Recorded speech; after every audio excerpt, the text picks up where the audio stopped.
ਸਨਮਾਨਯੋਗ ਗੁਰੂ ਪਿਆਰਿਓ, ਵਾਹਿਗੁਰੂ ਜੀ ਕਾ ਖਾਲਸਾ, ਵਾਹਿਗੁਰੂ ਜੀ ਕੀ ਫਤਿਹ। ਸਿੱਖ missionary college Ludhiana ਵੱਲੋਂ SMC ਗੁਰਮਤਿ ਕਲਾਸ USA ਵਿੱਚ ਆਪ ਸਾਰਿਆਂ ਦਾ ਸਵਾਗਤ ਹੈ। ਅਸੀਂ ਆਪ ਜੀ ਨੂੰ ਜੀ ਆਇਆਂ ਆਖਦੇ ਹਾਂ। ਹਰ ਸ਼ੁੱਕਰਵਾਰ ਭਗਤ ਬਾਣੀ ਵਿੱਚੋਂ ਕੁਝ ਚੋਣਵੇਂ ਸ਼ਬਦਾਂ ਦੀ ਵਿਚਾਰ ਅਸੀਂ ਆਪ ਜੀ ਦੇ ਨਾਲ ਸਾਂਝੀ ਕਰਦੇ ਹਾਂ। ਬਿਲਾਵਲ ਰਾਗ ਦੇ ਸ਼ਬਦਾਂ ਦੀ ਵਿਚਾਰ ਚੱਲ ਰਹੀ ਹੈ। ਜੋ ਸ਼ਬਦ ਭਗਤ ਸਾਹਿਬਾਨ ਦੇ ਬਿਲਾਵਲ ਰਾਗ ਵਿੱਚ ਹਨ, ਉਹਨਾਂ ਸ਼ਬਦਾਂ ਦੀ ਵਿਚਾਰ ਅਸੀਂ ਕਰ ਰਹੇ ਹਾਂ। ਭਗਤ ਕਬੀਰ ਜੀ ਦੇ ਸ਼ਬਦਾਂ ਦੀ ਵਿਚਾਰ ਅਸੀਂ ਕਰ ਚੁੱਕੇ ਹਾਂ। ਭਗਤ ਨਾਮਦੇਵ ਜੀ ਦੇ ਸ਼ਬਦਾਂ ਦੀ ਵਿਚਾਰ ਕਰ ਚੁੱਕੇ ਹਾਂ। ਅੱਜ ਭਗਤ ਰਵਿਦਾਸ ਜੀ ਦਾ ਸ਼ਬਦ ਸਾਡੇ ਸਕਰੀਨ ਦੇ ਸਾਹਮਣੇ ਸਾਨੂੰ ਨਜ਼ਰ ਆ ਰਿਹਾ ਹੈ। ਸਤਿਗੁਰੂ ਗੁਰੂ ਗ੍ਰੰਥ ਸਾਹਿਬ ਜੀ ਦੇ ਪਾਵਨ 858 ਦੇ ਉੱਤੇ ਇਹ ਪਾਵਨ ਸ਼ਬਦ ਸ਼ਿਸ਼ੋਭਤ ਹੈ। ਤਾਰਦ ਦੇਖ ਸਭ ਕੋ ਹਸੈ, ਐਸੀ ਦਸ਼ਾ ਹਮਾਰੀ। तो इस शब्द की विचार अज करनी है वीर वरिंदरपाल सिंह जी ने। बेनती करता हाँ, कृपा करो जी वीर जी। भगत बाणी विचों बिलावल राग विच भगत रविदास जी का शब्द ऐ दारद देख सब को हसे, ऐसी दशा हमारी दी विचार साडे नाल सांझी करो जीओ। वाहिगुरू जी का खालसा, वाहिगुरू जी की फतेह। एक ओंकार सतनाम करता पुरख निरभउ निर्वैर, अकाल मूरत अजूनी सैभं गुर प्रसाद। वाहिगुरू वाहिगुरू वाहिगुरू वाहिगुरू वाहिगुरू जीओ।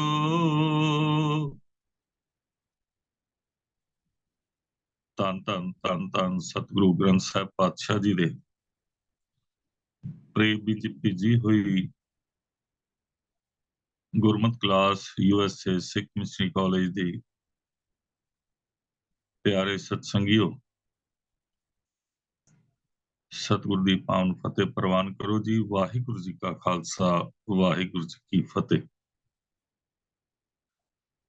अज दास की सेवा जिहड़ी लगी है वो बिलावल राग विच बाणी रविदास भगत की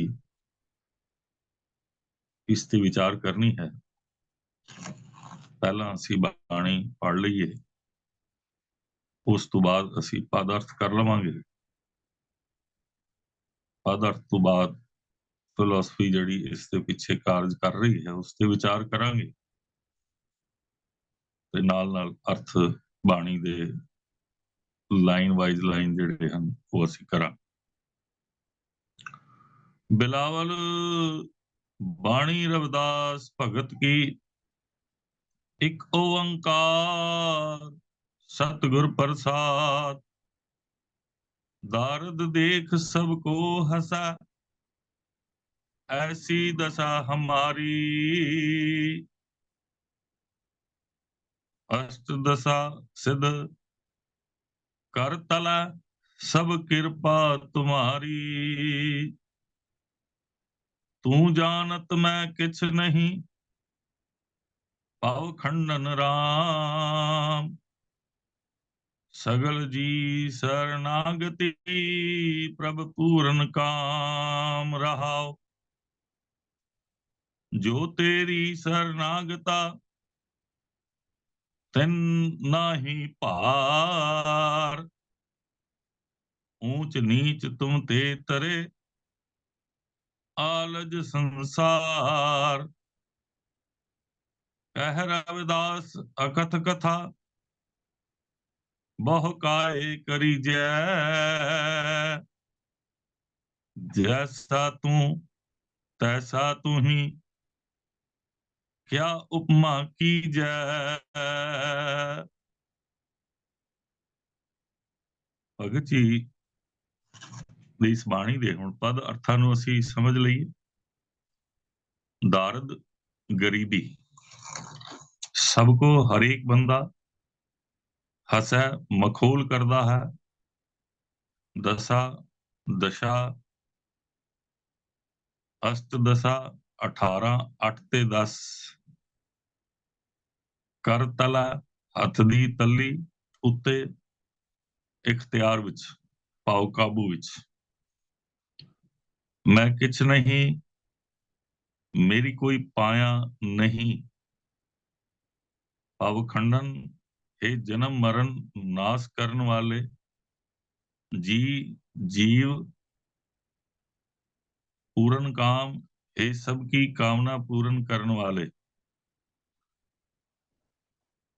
शरणागता शरण आए हन ਭਾਰ ਬੋਝ ਵਿਕਾਰਾਂ ਦਾ ਤੁਮ ਤੇ ਤੇਰੀ ਮਿਹਰ ਨਾਲ ਆਲਜ ਦੇ ਅਰਥ ਜਿਹੜੇ ਕੀਤੇ ਹਨ ਉਹ ਪ੍ਰੋਫੈਸਰ ਸਾਹਿਬ ਸਿੰਘ ਜੀ ਨੇ ਗ੍ਰਸਤ ਦੇ ਜੰਜਾਲਾਂ ਤੋਂ ਪੈਦਾ ਹੋਇਆ ਜੰਜਾਲ ਨਾਲ ਭਰਿਆ ਹੋਇਆ ਅਕਥ ਅਪਲਸ ਕਥ ਬਿਆਨ ਤੋਂ ਪਰੇ ਬਹੁਤ ਗੱਲ ਕਾਏ ਕਾਹ ਦੇ ਲਈ ਉਪਮਾ ਤਸਬੀਹ ਬਰਾਬਰੀ ਤੁਲਨਾ ਇਹ ਬਾਣੀ ਦੇ ਪਦ ਅਰਥ ਹਨ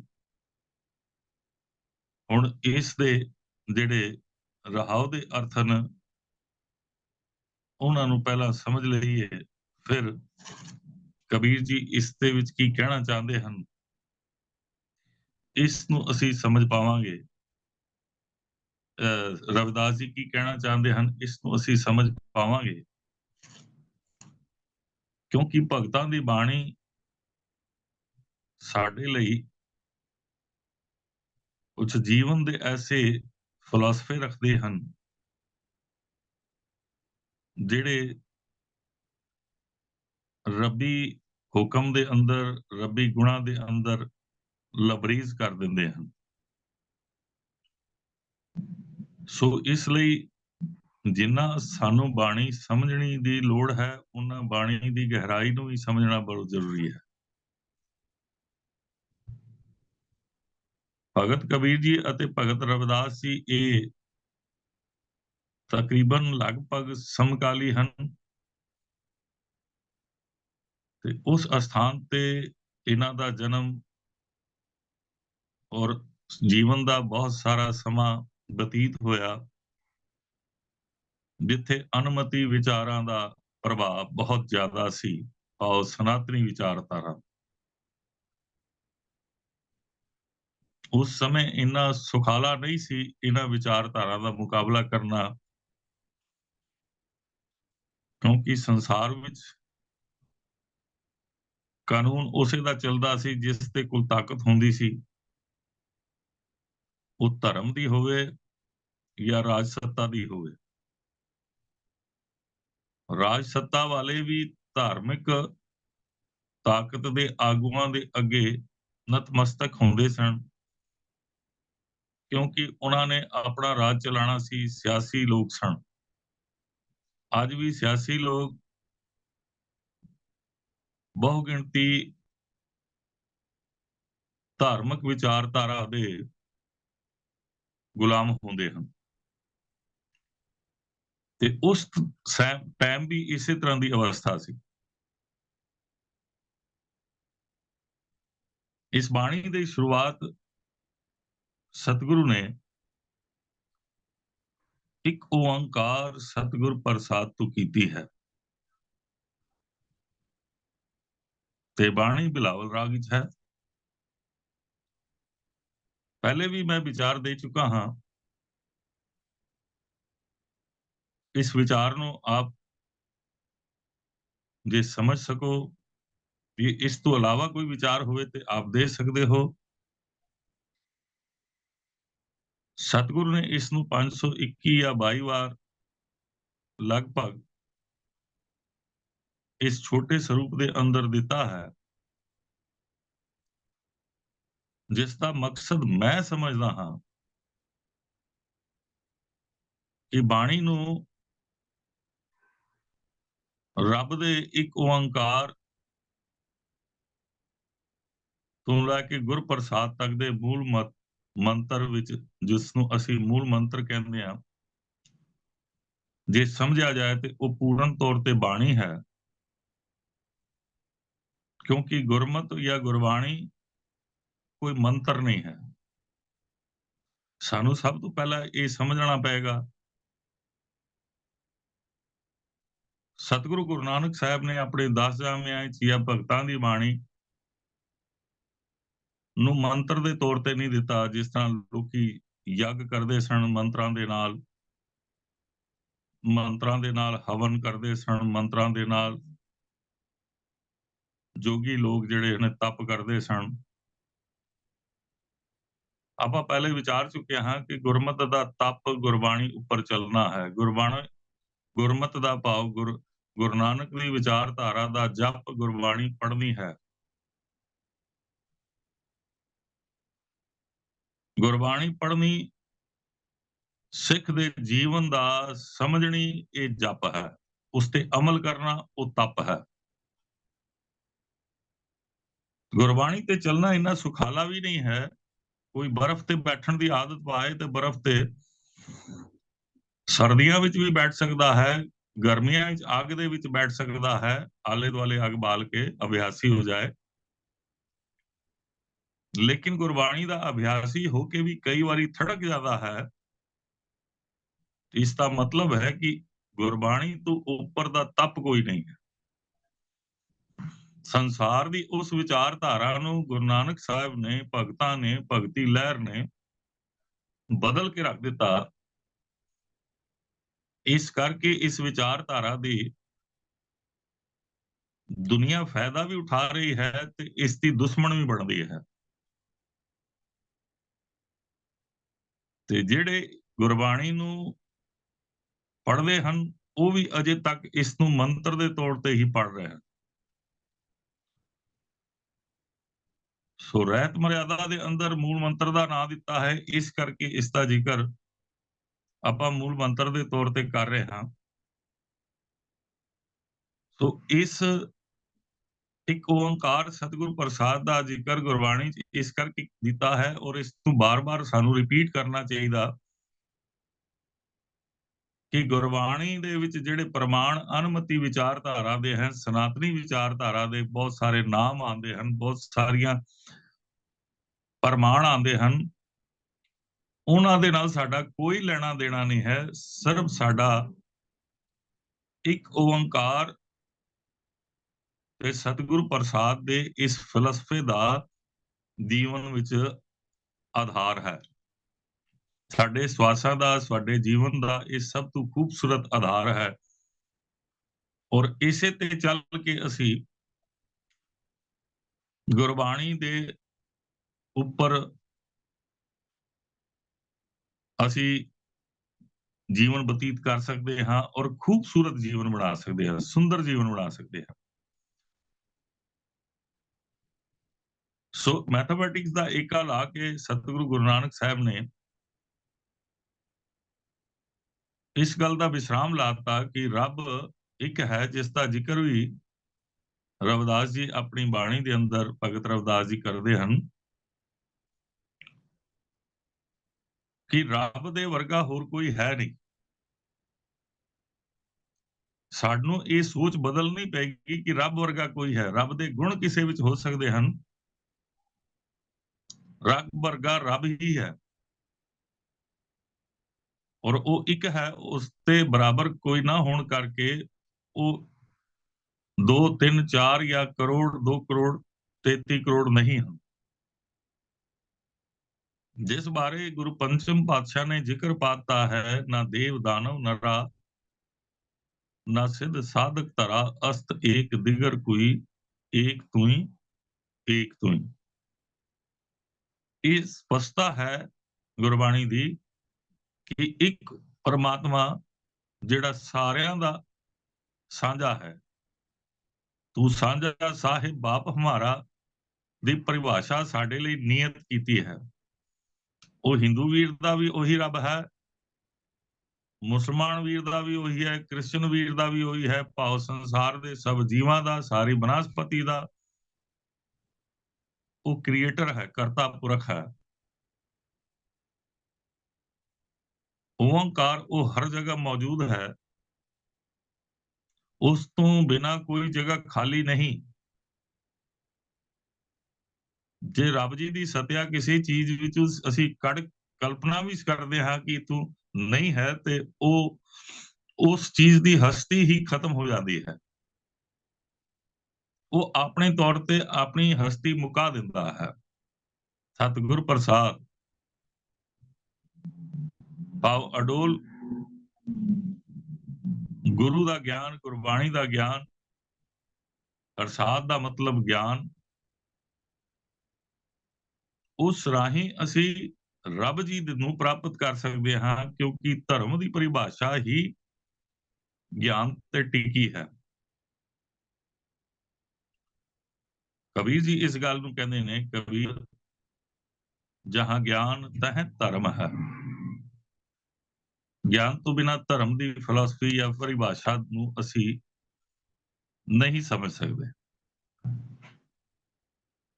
ਸੋ ਇਸ ਚੀਜ਼ ਨੂੰ ਸਾਨੂੰ ਪੂਰਨ ਤੌਰ ਤੇ ਆਪਣੇ ਹਿਰਦੇ ਵਿੱਚ ਕੀ ਆਪਣੇ ਸੁਭਾਅ ਵਿੱਚ ਵਸਾਉਣਾ ਪਏਗਾ, ਆਪਣੇ ਕਿਰਿਆ ਕਲਾਪ ਵਿੱਚ ਵਸਾਉਣਾ ਪਏਗਾ। ਇਸ ਕਰਕੇ ਇੱਕ ਓੰਕਾਰ ਸਤਿਗੁਰ ਪ੍ਰਸਾਦ 524 ਵਾਰ ਆਪ ਜੀ ਮੈਸੇਜ ਦੇ ਰਹੇ ਹੋ, ਲੇਕਿਨ ਮੈਂ ਲਗਭਗ ਕਿਹਾ ਹੈ। ਸੋ ਕਈ ਵਾਰੀ ਗਿਣਤੀ ਦਾ ਥੋੜਾ ਜਿਹਾ ਫਰਕ ਹੋਵੇ ਤੇ ਅਸੀਂ ਉਸ ਦੇ ਵਿੱਚ ਉਲਝ ਜਾਂਦੇ ਹਾਂ ਤੇ ਗੁਰਮਤਿ ਦੀ ਅਸਲ ਪਰਿਭਾਸ਼ਾ ਤੋਂ ਦੂਰ ਹੋ ਜਾਂਦੇ ਹਾਂ। ਸੋ ਭਗਤ ਰਵਿਦਾਸ ਜੀ ਆਪਣੀਆਂ ਰਾਹੋਂ ਦੀਆਂ ਪੰਕਤੀਆਂ ਵਿੱਚ ਸਾਡੇ ਸਾਹਮਣੇ ਇੱਕ ਖੂਬਸੂਰਤ ਫਲਸਫਾ ਦੇ ਰਹੇ, ਜਿਹੜਾ ਸਰਬ ਸਾਂਝਾ ਫਲਸਫਾ ਹੈ। ਇੱਕ ਖਾਲੀ ਆਪਣੇ ਲਈ ਨਹੀਂ ਹੈ। ਉਹਨਾਂ ਦੀ ਰਾਹੋਂ ਦੀਆਂ ਦੋਨੋਂ ਪੰਕਤੀਆਂ ਨੂੰ ਪੜਾਂਗੇ ਤੇ ਪਤਾ ਲੱਗੇਗਾ ਸਾਰੀ ਯੂਨੀਵਰਸਲ ਹੈ, ਸਾਰੀ ਦੁਨੀਆ ਵਾਸਤੇ ਹੈ। ਤੂੰ ਜਾਣਤ ਮੈਂ ਕਛ ਨਹੀਂ, ਭਵ ਖੰਡਨ ਰਾਮ।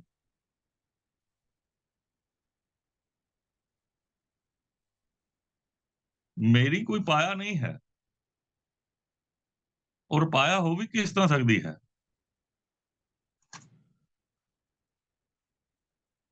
ਕਿਉਂਕਿ ਜੀਵਾਂ ਦੇ ਜਨਮ ਮਰਨ ਦੇ ਗੇੜੇ ਦਾ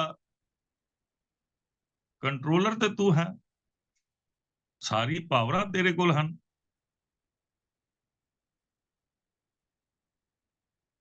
ਇਸ ਕਰਕੇ ਸਤਿਗੁਰੂ ਜੀ ਕਹਿ ਰਹੇ ਨੇ ਭਵ ਖੰਡਨ ਰਾਮ, ਭਾਵ ਜਨਮ ਮਰਨ ਦਾ ਗੇੜਾ ਨਾਸ਼ ਕਰਨ ਵਾਲਾ। ਜੇ ਜਨਮ ਮਰਨ ਦੇਣ ਵਾਲਾ ਹੈ ਤੇ ਜਨਮ ਮਰਨ ਦਾ ਗੇੜਾ ਵੀ ਨਾਸ਼ ਕਰਨ ਵਾਲਾ ਉਹ ਪ੍ਰਭੂ ਹੈ। ਇਸ ਕਰਕੇ ਹੈ ਸਤਿਗੁਰੂ ਜੀ, ਹੈ ਪਿਆਰੇ ਪ੍ਰੀਤਮ ਜੀ, ਜੋ ਭਗਤ ਜੀ ਰਵਿਦਾਸ ਜੀ ਕਹਿ ਰਹੇ ਨੇ ਕਿ ਤੂੰ ਜਾਣਦਾ ਹੈ ਕਿ ਸਾਡੀਆਂ ਕੋਈ ਹਸਤੀਆਂ ਨਹੀਂ ਨੇ, ਕੋਈ ਵੀ ਜੀਵ ਹੋਵੇ ਉਸਦੀ ਕੋਈ ਹਸਤੀ ਨਹੀਂ। ਜਦ ਤੱਕ ਤੇਰੀ ਜੋਤ ਹੈ, ਤੇਰੀ ਸਤਿਆ ਹੈ, ਤਦ ਤੱਕ ਹੀ ਸਾਡੀ ਹਸਤੀ ਔਰ ਅਸੀਂ ਆਪਣੇ ਆਪ ਨੂੰ ਤਾਕਤਵਰ ਸਮਝਦੇ ਹਾਂ। ਜਿਸ ਟਾਈਮ ਤੂੰ ਆਪਣੀ ਸ਼ਕਤੀ, ਆਪਣੀ ਤਾਕਤ, ਆਪਣੀ ਸਤਿਆ ਜਿਸ ਵੀ ਸ਼ੈ ਵਿੱਚੋਂ ਲੈ ਲੈਣਾ ਹੈ, ਉਹਦੀ ਹਸਤੀ ਮੁੱਕ ਜਾਂਦੀ ਹੈ। ਅਗਲੀਆਂ ਪੰਕਤੀਆਂ ਇਹ ਗੱਲ ਨੂੰ ਪ੍ਰਮਾਣ ਕਰ ਰਹੀਆਂ ਨੇ ਕਿ ਸਾਰੇ ਜੀਵਾਂ ਵਾਸਤੇ ਇਹ ਗੱਲ ਕਹੀ ਜਾ ਰਹੀ ਹੈ, ਨਾ ਕਿ ਕੱਲੇ ਭਗਤ ਰਵਿਦਾਸ ਜੀ ਵਾਸਤੇ। ਕਿਉਂਕਿ ਕਈ ਵਾਰੀ ਅਸੀਂ ਗੁਰਬਾਣੀ ਨੂੰ ਉਸ ਨਜ਼ਰੀਏ ਨਾਲ ਵਿਚਾਰ ਲੈਂਦੇ ਹਾਂ ਕਿ ਉਹ ਗਰੀਬ ਸਨ ਤੇ ਉਹ ਕੋਈ ਗੱਲ ਕਰ ਰਹੇ ਹਨ। ਸਗਲ ਜੀ ਸਰਨਾਗਤੀ ਪ੍ਰਭ ਪੂਰਨ ਕਾਮ, ਸਾਰੇ ਜੀਵ ਤੇਰੀ ਸ਼ਰਨ ਵਿੱਚ ਨੇ ਔਰ ਸਾਰੇ ਜੀਵਾਂ ਦੀ ਕਾਮਨਾਵਾਂ ਪੂਰੀਆਂ ਕਰਨ ਵਾਲਾ ਤੂੰ ਹੀ ਹੈ। ਤੇ ਮੈਂ ਗਰੀਬ ਵੀ ਤੇਰੀ ਸ਼ਰਨ ਵਿੱਚ ਆ, ਜਦ ਸਾਰੇ ਹੀ ਤੇਰੀ ਸ਼ਰਨ ਵਿੱਚ ਆ, ਇੱਕ ਰਾਜਾ ਹੋਵੇ, ਰੰਕ ਹੋਵੇ, ਇਹ ਤੇਰੀ ਹੀ ਪਾਵਰ ਹੈ, ਤੂੰ ਹੀ ਹੈ, ਨੀਵਿਆਂ ਨੂੰ ਉੱਚਾ ਕਰ ਦਿੰਦਾ ਹੈ, ਰਾਜੇ ਨੂੰ ਰੰਕ ਬਣਾ ਦਿੰਦਾ ਹੈ, ਰੰਕ ਨੂੰ ਰਾਜਾ ਬਣਾ ਦਿੰਦਾ ਹੈ। ਇਹ ਸਾਰੀਆਂ ਪਾਵਰਾਂ ਤੇਰੀਆਂ ਹਨ। ਬੰਦਾ ਭੁਲੇਖੇ ਵਿੱਚ ਹੈ। ਬੰਦੇ ਨੂੰ ਹਉਮੈ ਦੇ ਕਾਰਨ ਇਸ ਗੱਲ ਦੀ ਸਮਝ ਨਹੀਂ ਆ ਰਹੀ ਹੈ।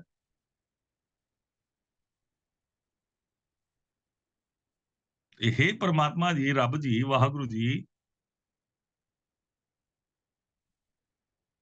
ਤੁਸੀਂ ਸਾਰਿਆਂ ਦੀਆਂ ਕਾਮਨਾਵਾਂ ਪੂਰੀਆਂ ਕਰਨ ਵਾਲੇ ਹੋ, ਔਰ ਸਾਰੇ ਜੀਵ ਤੁਹਾਡੀ ਸ਼ਰਨ ਵਿੱਚ ਆਉਂਦੇ ਹਨ ਤੇ ਸਾਰਿਆਂ ਦੀ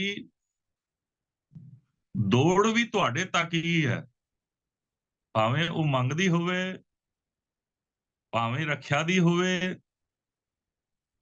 ਭਾਵੇਂ ਜੀਵਨ ਜੀਣ ਦੀ ਹੋਵੇ। ਅਗਰ ਕੋਈ ਮੌਤ ਵੀ ਮੰਗਦਾ ਹੈ, ਤੁਹਾਡੇ ਤੋਂ ਮੰਗਦਾ ਹੈ। ਕਈ ਐਸੇ ਪ੍ਰਾਣੀ ਹਨ ਜਿਹੜੇ ਜੀਵਨ ਤੋਂ ਉਪਰਾਮ ਹੋ ਕੇ ਮੌਤ ਵੀ ਮੰਗਦੇ ਹਨ।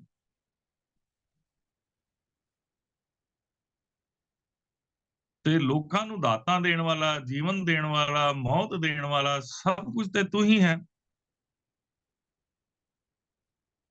ਤੇ ਸਾਡੀ ਪਾਇਆ, ਸਾਡੀ ਪਾਵਰ ਨੂੰ ਵੀ ਤੂੰ ਹੀ ਜਾਣਦਾ ਹੈ।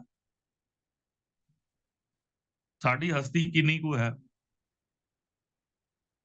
ਅਸੀਂ ਕਿੰਨੀ ਕੁ ਹਸਤੀ ਦੇ ਮਾਲਕ ਹਾਂ। ਹੁਣ ਇਹ ਵਿਚਾਰ ਜਦ ਸਾਡੀ ਮਾਨਸਿਕਤਾ ਵਿੱਚ ਆ ਜਾਣ ਕਿ ਸਾਡੀ ਹਸਤੀ ਨਹੀਂ ਹੈ, ਤੇ ਸਾਡੇ ਅੰਦਰੋਂ ਹਉਮੈ ਮੁੱਕ ਜਾਂਦੀ ਹੈ। ਸਾਡੇ ਅੰਦਰ ਤਾਕਤ ਦਿਖਾਉਣ ਦੀ, ਕਿਸੇ ਨੂੰ ਨੀਵਾਂ ਦਿਖਾਉਣ ਦੀ, ਕਿਸੇ ਨੂੰ ਕੋੜਾ ਮਾੜਾ ਬੋਲਣ ਦੀ, ਕਿਸੇ ਤੇ ਜ਼ੁਲਮ ਕਰਨ ਦੀ, ਹਰ ਇੱਕ ਸ਼ੈ ਸਾਡੇ ਅੰਦਰੋਂ ਖਤਮ ਹੁੰਦੀ ਹੈ।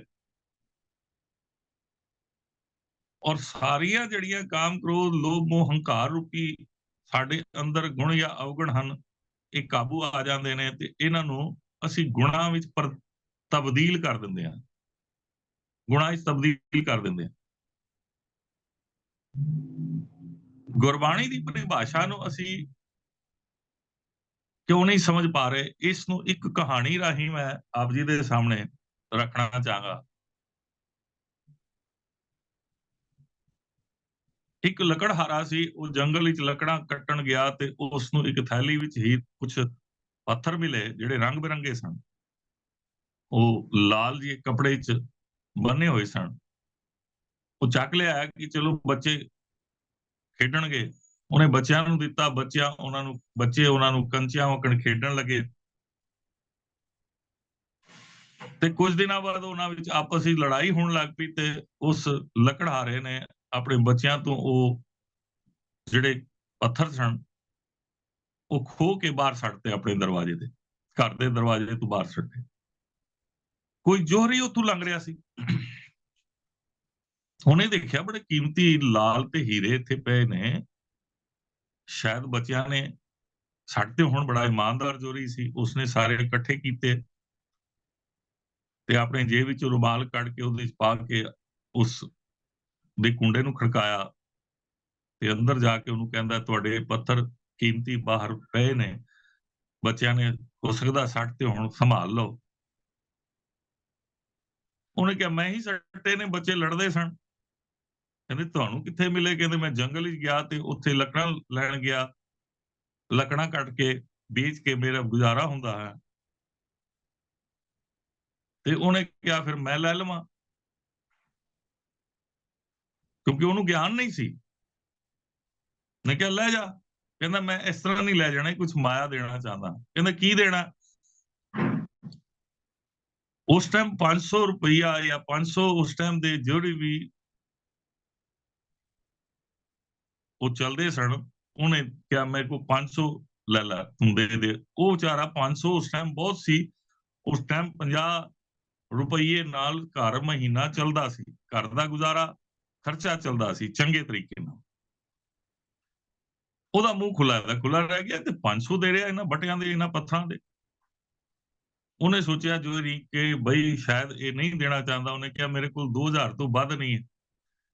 ਉਹਨੇ ਉਸ ਤੇ ਮੰਜੇ ਤੇ ਰੱਖ ਕੇ ਜਾਣ ਲੱਗਾ, ਉਹਨੇ ਬਾਂਹ ਫੜੀ, ਕਹਿੰਦਾ ਲੈ ਜਾ, ਉਹਦੇ ਤੋਂ 2000 ਲੈ ਕੇ ਕਹਿੰਦਾ ਵਾਹ ਬਈ ਵਾਹ, ਸਾਡਾ ਤੇ ਹੁਣ 2-4 ਮਹੀਨੇ 2-4 ਸਾਲ ਬੜੇ ਆਰਾਮ ਨਾਲ ਗੁਜ਼ਰਨਗੇ। ਸੋ ਅਸੀਂ ਗੁਰਬਾਣੀ ਨੂੰ ਉਸ ਲੱਕੜਹਾਰੇ ਵਕਣ ਵਰਤ ਰਹੇ ਹਾਂ, ਉਸ ਜੋਹਰੀ ਵਕਣ ਨਹੀਂ ਵਰਤ ਰਹੇ। ਜੋਹਰੀ ਉਸ ਦੀ ਕੀਮਤ ਜਾਣਦਾ ਸੀ। ਜੇ ਉਹਦੇ ਕੋਲ ਉਸ ਟਾਈਮ ਵੱਧ ਹੁੰਦੇ ਤਾਂ ਵੱਧ ਉਹ ਪੈਸੇ ਦੇ ਸਕਦਾ ਸੀ। ਇਸੇ ਤਰ੍ਹਾਂ ਗੁਰਬਾਣੀ, ਜਿਸ ਨੂੰ ਸਤਿਗੁਰੂ ਜੀ ਨੇ ਬਾਣੀ ਵਿੱਚ ਵੀ ਦੱਸਿਆ ਹੈ, ਗੁਰ ਕਾ ਸ਼ਬਦ ਰਤਨ ਹੈ, ਹੀਰੇ ਜਿਤ ਜੜਾਓ। ਇਸ ਗੱਲ ਨੂੰ ਆਨੰਦ ਸਾਹਿਬ ਦੀ ਬਾਣੀ ਗੁਰੂ ਅਮਰਦਾਸ ਪਾਤਸ਼ਾਹ ਸਤਿਗੁਰੂ ਜੀ ਨੇ ਕੀਤੀ ਹੈ। ਔਰ ਬਾਰ-ਬਾਰ ਗੁਰਬਾਣੀ 'ਚ ਨਾਮ ਰਤਨ, ਗੁਰਬਾਣੀ ਰਤਨ ਦੀ ਗੱਲ ਕੀਤੀ ਹੈ। ਸਾਨੂੰ ਸਮਝਣੀ ਹੈ। ਇਸ ਨੂੰ ਮੰਤਰ ਦੇ ਤੌਰ ਤੇ ਲੈਣ ਦੀ ਆਦਤ ਸਾਨੂੰ ਛੱਡਣੀ ਪਏਗੀ। ਸਾਨੂੰ ਗੁਰਬਾਣੀ ਨੂੰ ਜੀਵਨ ਦੇ ਤੌਰ ਤੇ ਲੈਣੀ ਪਏਗੀ। ਤਦ ਅਸਲ ਅਸੀਂ ਗੁਰਬਾਣੀ ਦੇ ਫਾਇਦੇ ਲੈ ਸਕਾਂਗੇ ਤੇ ਮਨੁੱਖਤਾ ਨੂੰ ਇਸ ਦੇ ਫਾਇਦੇ ਦੇ ਸਕਾਂਗੇ ਔਰ ਇਸ ਨੂੰ ਪ੍ਰਚਾਰ ਸਕਾਂਗੇ। ਇਸ ਦੇ ਨਾਲ ਇੱਕ ਕਹਾਣੀ ਹੋਰ ਮੈਂ ਸੁਣਾਉਣਾ ਚਾਹਾਂਗਾ, ਬਹੁਤ ਜ਼ਰੂਰੀ ਹੈ। ਇੱਕ ਜੋਹਰੀ ਸੀ, ਉਸਦੇ ਅੰਤਮ ਸਮੇਂ ਉਸਨੇ ਆਪਣੀ ਪਤਨੀ ਨੂੰ ਕੁਝ ਹੀਰੇ ਦਿੱਤੇ ਇੱਕ ਸੰਦੂਕ ਵਿੱਚ ਪਾ ਕੇ, ਕਿ ਮੈਨੂੰ ਲੱਗਦਾ ਕਿ ਮੈਂ ਨਹੀਂ ਬਚਾਂਗਾ ਤੇ ਤੁਸੀਂ ਤੇ ਪੁੱਤਰ, ਇੱਕ ਉਹਦਾ ਪੁੱਤਰ ਸੀ, ਜੇ ਕੋਈ ਘਾਟਾ ਪੈ ਜਾਏ, ਕੋਈ ਨੁਕਸਾਨ ਹੋ ਜਾਏ ਤੇ ਇਹਨਾਂ ਵਿੱਚੋਂ ਹੀਰੇ ਕੱਢ ਕੇ ਤੁਸੀਂ ਵੇਚ ਕੇ ਆਪਣਾ ਗੁਜ਼ਾਰਾ ਕਰਨਾ, ਤਦ ਤੱਕ ਇਹਨੂੰ ਸੰਭਾਲ ਕੇ ਰੱਖਣਾ। ਤੇ ਪੁਰਾਣੇ ਸਮੇਂ 'ਚ ਪਿੰਡ ਸ਼ਹਿਰ ਲੁੱਟੇ ਜਾਂਦੇ ਸਨ, ਉਜੜ ਜਾਂਦੇ ਸਨ। ਕੋਈ ਭਾਣਾ ਇਸ ਤਰ੍ਹਾਂ ਵਰਤਿਆ, ਇਸ ਤਰ੍ਹਾਂ ਦਾ ਵਾਕਿਆ ਵਰਤਿਆ, ਉਹਨਾਂ ਨੇ ਦੂਸਰੇ ਸ਼ਹਿਰ ਚਲੇ ਗਏ। ਹੁਣ ਉਹਨਾਂ ਕੋਲ ਖਾਣ ਦੇ ਪੈਸੇ ਨਹੀਂ ਸਨ, ਬੱਚਾ ਵੀ ਤਕਰੀਬਨ ਜਵਾਨ ਹੋ ਗਿਆ ਸੀ, ਕਮਾਉਣ ਦੀ ਉਮਰ 15-16 ਸਾਲਾਂ ਦੀ ਹੋ ਗਈ ਸੀ। ਉਹਨੇ ਇੱਕ ਹੀਰਾ ਕੱਢਿਆ ਉਸ ਸੰਦੂਕ ਵਿੱਚੋਂ ਤੇ ਕੱਢ ਕੇ ਦਿੱਤਾ, ਜਾ ਬੇਟਾ ਇਹਨੂੰ ਵੇਚ ਕੇ ਖਾਣੇ ਦਾ ਸਮਾਨ ਲਿਆ। ਉਹ ਸਬਜ਼ੀ ਵਾਲੇ ਕੋਲ ਗਿਆ, ਕਹਿੰਦਾ ਇਹ ਮੇਰੇ ਮਤਲਬ ਦਾ ਨਹੀਂ, ਸਬਜ਼ੀ ਕਿਸ ਤਰ੍ਹਾਂ ਦਿਆਂ। ਰਾਸ਼ਨ ਵਾਲੇ ਕੋਲ ਗਿਆ, ਉਹਨੇ ਇੰਨਾ ਦਿੱਤਾ। ਤੇ ਕਿਸੇ ਨੇ ਉਹਨੂੰ ਕਿਹਾ ਕਿ ਸਾਹਮਣੇ ਉਹ ਇਹੋ ਜਿਹੇ ਪੱਥਰ ਵੇਚਦਾ ਹੈ, ਉਹਨੂੰ ਪੁੱਛ। ਉਹ ਜੋਹਰੀ ਦੀ ਦੁਕਾਨ ਤੇ ਗਿਆ। ਜੋਹਰੀ ਨੇ ਪਹਿਲੇ ਉਸ ਪੱਥਰ ਨੂੰ ਇੱਕ ਬੜੇ ਸਨੀਲ ਦੇ ਕੱਪੜੇ ਤੇ ਰੱਖ ਕੇ ਨਮਸਕਾਰ ਕੀਤੀ। ਕਹਿਣ ਲੱਗਿਆ, ਬੱਚਿਆ ਕੀ ਕਰਾਂ ਇਸਦਾ? ਕਹਿੰਦਾ ਮੇਰੇ ਕੋਲ ਖਾਣ ਵਾਸਤੇ ਘਰ ਵਿੱਚ ਮੇਰੀ ਮਾਂ ਕੋਲ, ਸਾਡੇ ਕੋਲ ਸਾਧਨ ਨਹੀਂ ਹੈ, ਤੇ ਤੁਸੀਂ ਇਹਨੂੰ ਰੱਖ ਕੇ ਸਾਨੂੰ ਰੋਟੀ ਜੋਗੇ ਪੈਸੇ 50 ਰੁਪਏ ਦੇ ਦਿਓ। ਉਹਨੇ ਕਿਹਾ ਇਸ ਟਾਈਮ ਇਸ ਦਾ ਗਾਹਕ ਨਹੀਂ ਹੈ, ਤੂੰ ਇਸ ਤਰ੍ਹਾਂ ਕਰ। ਉਹ ਸਮਝ ਗਿਆ, ਜੋਹਰੀ ਸੀ, ਕਿ ਮੁੰਡਾ ਕੋਈ ਜੋਹਰੀ ਦਾ ਹੀ ਹੈ ਜਿਹਦੇ ਕੋਲ ਇੰਨੇ ਕੀਮਤੀ ਹੀਰੇ। ਤੇ ਤੂੰ ਆ 50 ਰੁਪਏ ਲੈ, ਕੱਲ ਤੂੰ ਮੇਰੀ ਦੁਕਾਨ ਤੇ ਨੌਕਰੀ ਕਰ ਲੈ। ਬੜਾ ਖੁਸ਼ ਹੋਇਆ, ਉਹਨੇ ਪੱਥਰ ਜਾ ਕੇ ਮਾਂ ਨੂੰ ਦਿੱਤਾ। ਕਹਿੰਦਾ ਇਹ ਬਾਪੂ ਦੇ ਗਿਆ ਸੀ, ਚੱਲਿਆ ਤੇ ਹੈ ਨਹੀਂ, ਕਿਉਂਕਿ ਸਮਝ ਨਹੀਂ ਸੀ, ਗਿਆਨ ਨਹੀਂ ਸੀ। ਉਹ ਤੂੰ ਰੱਖ ਲੈ ਆਪਣੇ ਕੋਲ। ਤੇ ਮੈਨੂੰ ਤੇ ਨੌਕਰੀ ਲੱਗ ਗਈ, ਆਪ 50 ਰੁਪਏ ਮਿਲਿਆ, ਮਹੀਨੇ ਦਾ ਗੁਜ਼ਾਰਾ ਤੇ ਹਰ ਮਹੀਨੇ ਸਾਨੂੰ ਮਿਲ ਜਾਣੇ। ਉਹਨੂੰ ਉੱਥੇ ਲਾਇਆ ਜਿੱਥੇ ਪੱਥਰ ਜਿਹੜੇ ਸਨ, ਹੀਰੇ ਘੜੇ ਜਾਂਦੇ ਸਨ, ਲਾਲ ਘੜੇ ਜਾਂਦੇ ਸਨ, ਉੱਥੇ ਉਹਦੀ ਡਿਊਟੀ ਲਾਤੀ ਤੇ ਉਹ ਹੁਣ ਕੰਮ ਕਰਨ ਲੱਗ ਪਿਆ। ਤੇ 2 ਕੁ ਸਾਲ ਬਾਅਦ ਕਹਿੰਦਾ ਕਿ ਜਾ ਤੂੰ ਉਹ ਲਿਆ, ਮੈਂ ਵੇਚ ਦਿਆਂ, ਗਾਹਕ ਆ ਗਿਆ। ਤੇ ਉਹਨੇ ਹੱਥ ਜੋੜ ਕੇ ਗਿਆ, ਉਸਤਾਦ ਜੀ ਮੈਂ ਹੁਣ ਉਹ ਕਿਸ ਤਰ੍ਹਾਂ ਦਿਆਂ? ਮੈਨੂੰ ਤੇ ਪਤਾ ਲੱਗ ਗਿਆ ਹੈ ਕਿ ਇਸ ਦੀ ਕੀਮਤ ਕੀ ਹੈ। ਤੁਸੀਂ ਤੇ ਮੈਨੂੰ ਗਿਆਨ ਬਖਸ਼ਿਆ ਹੈ, ਮੈਨੂੰ ਉਸ ਜਗ੍ਹਾ ਤੇ ਲਾਤਾ ਜਿੱਥੇ ਇਸ ਨੂੰ ਘੜਿਆ ਜਾਂਦਾ ਹੈ। ਇਸ ਨੂੰ ਘੜਨ ਤੋਂ ਬਾਅਦ ਜੋ ਕੀਮਤ ਸੰਸਾਰ ਵਿੱਚ ਇਹਨਾਂ ਹੀਰਿਆਂ ਦੀ, ਜਵਾਹਰਾਤਾਂ ਦੀ ਹੈ, ਉਹ ਤੇ ਹੁਣ ਮੈਨੂੰ ਗਿਆਨ ਹੋਇਆ, ਮੈਂ ਤੇ ਨਹੀਂ ਵੇਚਣੇ ਉਹ। ਸੋ ਇਹ ਇੱਕ ਦੋ ਕਹਾਣੀਆਂ ਤੋਂ ਸਾਨੂੰ ਸਮਝ ਆਣੀ ਚਾਹੀਦੀ ਕਿ ਗੁਰਬਾਣੀ ਦੀ ਕੀਮਤ ਕਿੰਨੀ ਹੈ। ਉਹ ਭਾਵੇਂ ਭਗਤਾਂ ਦੀ ਬਾਣੀ ਹੋਵੇ, ਭਾਵੇਂ ਗੁਰੂਆਂ ਸਾਹਿਬਾਨ ਦੀ ਹੋਵੇ, ਗੁਰੂ ਗ੍ਰੰਥ ਸਾਹਿਬ ਦੀ ਸੰਪੂਰਨ 1430 ਅੰਕਾਂ ਵਿੱਚ ਜੋ ਇੱਕ ਓੰਕਾਰ ਤੋਂ ਲੈ ਕੇ ਤਨ ਮਨ ਥੀਵੇ ਹਰਿਆ ਤੱਕ ਸਾਡੇ ਲਈ ਉਪਦੇਸ਼ ਹਨ, ਜੀਵਨ ਹੈ, ਇੱਕ ਜੀਵਨ ਸਫ਼ਰ ਹੈ, ਇੱਕ ਓਂਕਾਰ ਤੋਂ ਲੈ ਕੇ ਤਨ ਮਨ ਥੀਵੇ ਹਰਿਆ ਤੱਕ ਅਸੀਂ ਸਮਝ ਸਕੀਏ। ਇਸ ਨੂੰ ਸਮਝਣ ਲਈ ਸਾਨੂੰ ਬਹੁਤ ਜ਼ਰੂਰੀ ਹੈ ਕਿ ਪਹਿਲੀ ਆਦਤ ਸਾਨੂੰ ਛੱਡਣੀ ਪਏਗੀ ਗੁਰਬਾਣੀ ਨੂੰ ਮੰਤਰ ਦੇ ਤੌਰ ਤੇ ਸਮਝਣਾ, ਭਾਵੇਂ ਕਿਸੇ ਵੀ ਮੰਤਰ ਦੇ ਤੌਰ ਤੇ ਅਸੀਂ ਸਮਝਦੇ, ਗੁਰਬਾਣੀ ਨੂੰ ਜੀਵੰਤ ਤੌਰ ਤੇ ਦੇਖਣਾ ਪਏਗਾ ਔਰ ਸਿਮਰਨ ਨੂੰ ਜਲ ਦੇ ਤੌਰ ਤੇ ਦੇਖਣਾ ਪਏਗਾ। ਤੇ ਭਗਤ ਜੀ ਪਹਿਲੇ ਬੰਦ ਦੇ ਅੰਦਰ ਪਹਿਲੀ ਪੰਕਤੀ ਕਿਆ ਕਮਾਲ ਦੀ ਗੱਲ ਕਰਦੇ ਨੇ, ਕਿਉਂਕਿ ਉਹਨਾਂ ਨੂੰ ਜੀਵਨ ਦੇ ਕੀਮਤ ਪਤਾ ਲੱਗ ਗਈ, ਉਸ ਦੀ ਵਿਚਾਰ ਨੂੰ ਅੱਗੇ ਰੱਖਦੇ ਹਨ। ਜੋ ਰਾਹੋਂ ਦੇ ਬੰਦ ਵਿੱਚ ਉਹਨਾਂ ਨੇ ਸਾਨੂੰ ਵਿਚਾਰ ਦਿੱਤੇ ਹਨ, ਸੈਂਟਰਲ ਆਈਡੀਆ, ਕੇਂਦਰੀ ਭਾਵ ਦਿੱਤਾ ਹੈ, ਉਸ ਨੂੰ ਹੋਰ ਖੋਲਦੇ ਹਨ। ਦਾਰਦ ਦੇਖ ਸਭ ਕੋ ਹਸੈ, ਆਪੇ ਪਹਿਲਾਂ ਸਮਝ ਚੁੱਕੇ ਹਾਂ, ਦਾਰਦ ਦਾ ਮਤਲਬ ਗਰੀਬੀ ਹੈ। ਕਿਸੇ ਨੂੰ ਵੀ ਗਰੀਬ ਦੇਖ ਕੇ ਹਰ ਕੋਈ ਹੱਸ ਦਿੰਦਾ ਹੈ, ਲੇਕਿਨ ਭਗਤ ਜੀ ਕਹਿੰਦੇ ਨੇ ਗਰੀਬ ਹੋਣਾ ਕੋਈ ਗੁਨਾਹ ਨਹੀਂ ਹੈ, ਜਾਂ ਅਮੀਰ ਹੋਣਾ ਕੋਈ ਬਹੁਤ ਵੱਡੀ ਗੱਲ ਨਹੀਂ ਹੈ।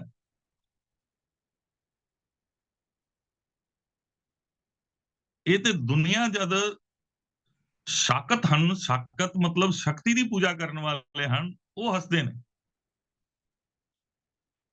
ਜਿਨ੍ਹਾਂ ਹਾਲਾਤਾਂ ਚੋਂ ਭਗਤ ਰਵਿਦਾਸ ਜੀ ਨਿਕਲ ਰਹੇ ਸਨ, ਜਿਸ ਗਰੀਬੀ ਚੋਂ ਨਿਕਲ ਰਹੇ ਸਨ, ਉਸ ਦੇ ਵਿੱਚ ਹੀ ਆਪਣੇ ਜੀਵਨ ਨੂੰ ਇੰਨਾ ਖੂਬਸੂਰਤ ਬਣਾ ਲਿਆ ਸੀ। ਇਸ ਪਰਿਭਾਸ਼ਾ ਨੂੰ ਸਮਝ ਕੇ ਕਿ ਸੰਸਾਰ ਵਿੱਚ ਸਭ ਕੁਝ ਗੁਜਰਾਨ ਹੈ, ਇਹ ਦਸ਼ਾ ਕੱਲੀ ਭਗਤ ਰਵਿਦਾਸ ਜੀ ਦੀ ਨਹੀਂ, ਹਰ ਕਿਸੇ ਦੀ ਹੈ। ਔਰ ਇਸ ਗੱਲ ਨੂੰ ਕਬੀਰ ਜੀ ਨੇ ਬਹੁਤ ਖੂਬਸੂਰਤੀ ਦੇ ਨਾਲ ਬਾਣੀ ਵਿੱਚ ਸਾਨੂੰ ਸਮਝਾਣਾ ਕੀਤਾ ਹੈ ਕਿ ਨਿਰਧਨ ਸਰਧਨ ਦੋਨੋਂ ਭਾਈ, ਨਿਰਧਨ ਸਰਧਨ ਦੋਨੋਂ ਭਾਈ, ਪ੍ਰਭ ਕੀ ਕਲਾ ਨਾ ਮੇਟੀ ਜਾਈ। ਇਹ ਦੋਨੋਂ ਭਰਾ ਨੇ, ਇਹ ਰੱਬ ਜੀ ਦੇ ਪੈਦਾ ਕੀਤੇ ਨੇ, ਰੱਬ ਜੀ ਨੇ ਇਹਨਾਂ ਨੂੰ ਜਨਮ ਦਿੱਤਾ ਹੈ, ਤੇ ਰੱਬ ਜੀ ਸਾਰਿਆਂ ਦੇ ਸਾਂਝੇ ਮਾਂ ਹੀ ਬਾਪ ਨੇ। ਸੋ ਇਸ ਤੇ ਕਮਾਂਡ ਕਰਨ ਲਈ ਸਾਨੂੰ ਉਸੇ ਜੀਵਨ ਵਿੱਚ ਜੀਣ ਦੀ ਆਦਤ ਪਾਣੀ ਚਾਹੀਦੀ। ਗਰੀਬੀ ਨੂੰ ਤਾਕਤ ਬਣਾਇਆ ਹੈ ਸਤਿਗੁਰ ਨੇ। ਗਰੀਬੀ ਗਦਾ ਹਮਾਰੀ ਗੁਰਮਤ ਦਾ ਸਿਧਾਂਤ ਹੈ, ਲੇਕਿਨ ਅਸੀਂ ਗਰੀਬੀ ਤੋਂ ਘਬਰਾਉਂਦੇ ਹਾਂ, ਥੋੜੇ ਪੈਸੇ ਘਟ ਜਾਣ ਤੇ ਡੋਲ ਜਾਂਦੇ ਹਾਂ। ਜਿਸ ਬਾਰੇ ਸਤਿਗੁਰ ਜੀ ਸਾਨੂੰ ਬਾਰ-ਬਾਰ ਕਹਿੰਦੇ ਨੇ, ਇਹ ਹੀਰੇ ਜੈਸਾ ਜਨਮ ਹੈ।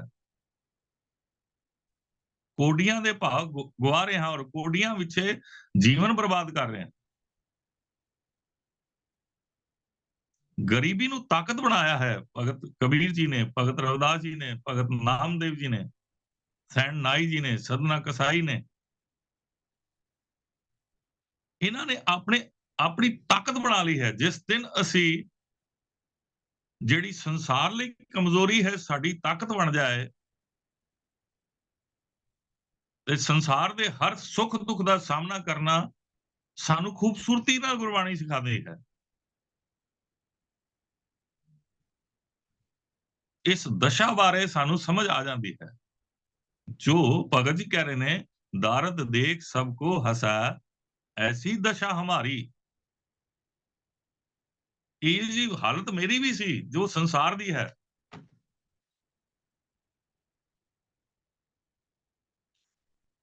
ਹੁਣ ਜਦ ਗੱਲ ਸਮਝ ਆਈ ਹੈ ਤੇ ਇਹ ਸਪਸ਼ਟ ਗੱਲ ਜਿਹੜੀ ਸਮਝ ਆਈ ਹੈ, ਅਸ਼ਟ ਦਸ਼ਾ ਸਿੱਧ, ਅਸ਼ਟ ਦਸ਼ਾ ਸਿੱਧ ਕਰ ਤਲਾ ਸਭ ਕਿਰਪਾ ਤੁਮਾਰੀ। ਇਹ ਜਿਹੜੀਆਂ ਰਿਧੀਆਂ ਸਿੱਧੀਆਂ ਦਾ ਚੱਕਰ ਚਲਾਉਂਦੇ ਨੇ ਨਾ ਲੋਕ,